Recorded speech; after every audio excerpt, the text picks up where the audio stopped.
Hey lovelies, welcome back to my channel where I am helping to create hair care confidence one video at a time.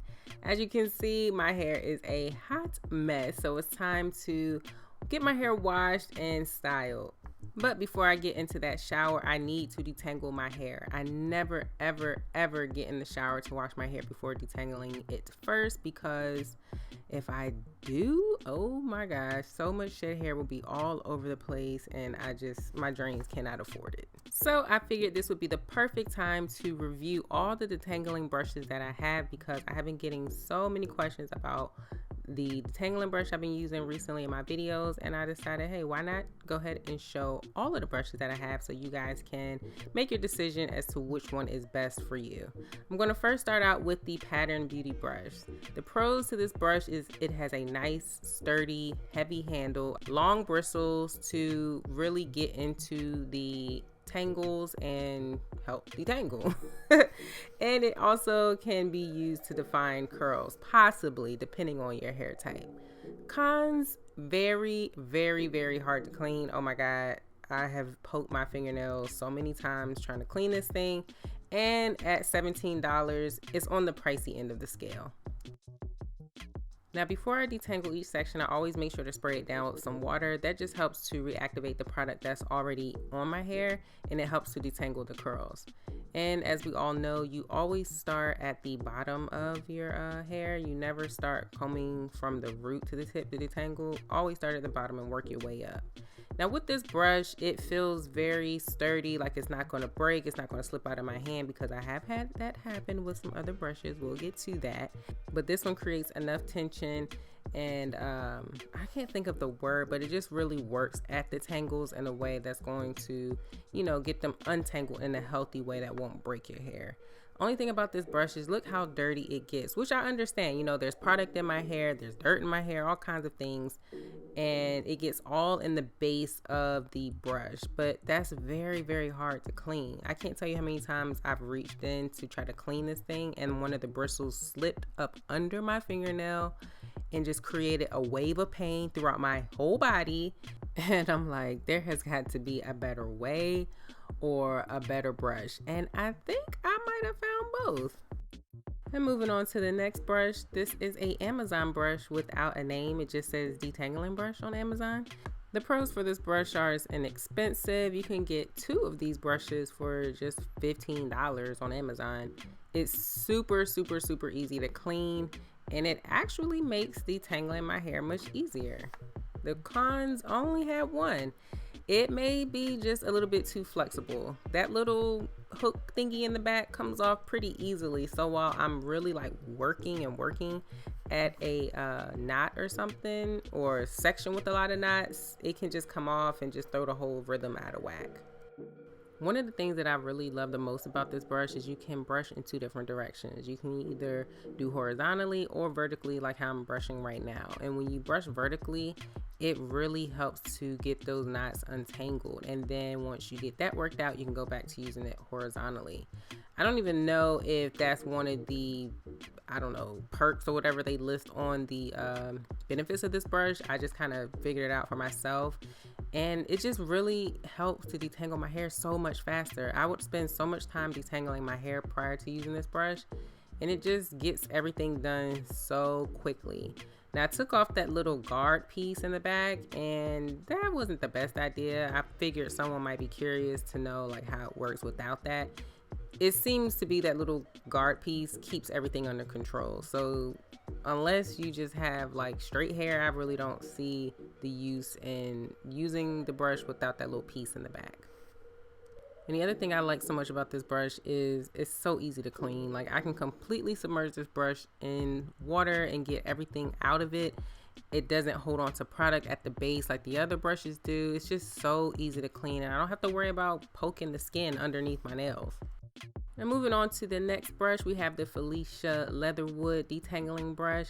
The pros for this brush include reasonably priced at $14. It's somewhere in the middle, I guess. It is easy to clean just like the Amazon brush, and depending on your hair texture, it can help to define your curls. Cons to this brush, oh my gosh, this thing does not flex at all for me. I don't know, it's just so stiff.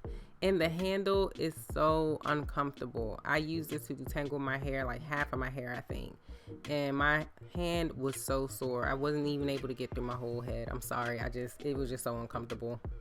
Now, y'all, something interesting about this Felicia Leatherwood brush is I got it at the exact same time as I got the Amazon brush. I went to the Carol's Daughter event in New York last month, as you all probably saw on my Instagram account, and this was one of the gifts they gave away in the goodie bag. But my sister-in-law, she came along with me to that event, and she gave me the Amazon brush because, you know, she got 2 in her order. And I'm like, okay, that's fine, but this Felicia Leatherwood brush is going to blow that Amazon brush out of the water. I keep seeing it all over social media. I won't even need the Amazon brush. This brush was so disappointing to me, y'all. I'm just being honest. It really, the way it's made is so uncomfortable to hold, and it doesn't flex at all.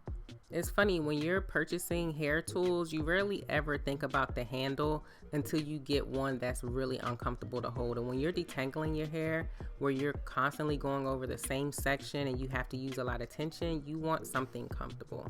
Now, I did try to use it to define my curls, and it didn't really define my curls, but it didn't separate them in a bad way either. So I really think it depends on how tight your curls are, whether or not it will help to define your curls. Now, moving on to the OG of all of these brushes, the Denman Brush. The one pro that I have for the Denman Brush is it's a defining brush that you can use to detangle. The cons are it's very hard to clean, not made for detangling, hard to find at a good price. I keep seeing different prices all over the place, some high, some low, and it does come apart over time, and I have to say it comes apart too fast. Now, if you've been natural for a long time, then you already know about the Denman Brush. I'm sure you've heard about it a million times and you know how popular it is. So you probably also know that a lot of people don't like the Denman Brush because it rips their hair out or breaks their hair off. That's why I included it in this video. I know it's technically not a detangling brush, but because so many people use it to detangle, I felt it important to demonstrate how to use it properly. Now, if you see how I'm using the brush, I'm using it vertically to detangle. That's the best way to detangle with this brush. Even though it's not made for detangling, I do think that you can still use it in a beneficial way. You just have to be careful. I also highly recommend that if you are going to use the Denman Brush to detangle, you make sure that your hair is very damp, or there's some type of product with plenty of slip, because that rubber base will pull your hair out if there's no product on your hair, if you're just brushing dry hair. I truly believe that this brush is at its best when it can easily glide across your hair and not like stutter step across dry strands, because that's what's going to cause the pulling and the breakage and just overall disappointment and frustration with the brush. Now, having said all of that helpful information, I don't recommend using the Denman Brush as your main detangling brush. Now, if you're going out of town and you want to pack light, then okay, fine. You don't want to take 2 or 3 brushes, just take the one and, you know, use it carefully or whatever. But I would not recommend this as your regular weekly detangling brush, because I think all of the work and the tension that is being put through causes that base to loosen up much sooner than it probably should. I think I might be on my 5th or 6th Denman brush. I know one just got completely lost or left at someone's house somewhere along the lines, but I've never had to repurchase a hair tool so often. It was probably because I was detangling with it more than I should have been. All right, you guys, that is it for this video. I hope you all enjoyed it. If so, give me a big thumbs up. Let me know which brush is your favorite in the comment section below. And if you don't have a favorite, which one are you interested in purchasing now? I will have everything linked in the description box below, so make sure to check that out. Share this video, subscribe to my channel if you haven't already done so. Remember to speak your greatness, and as always, thanks for watching.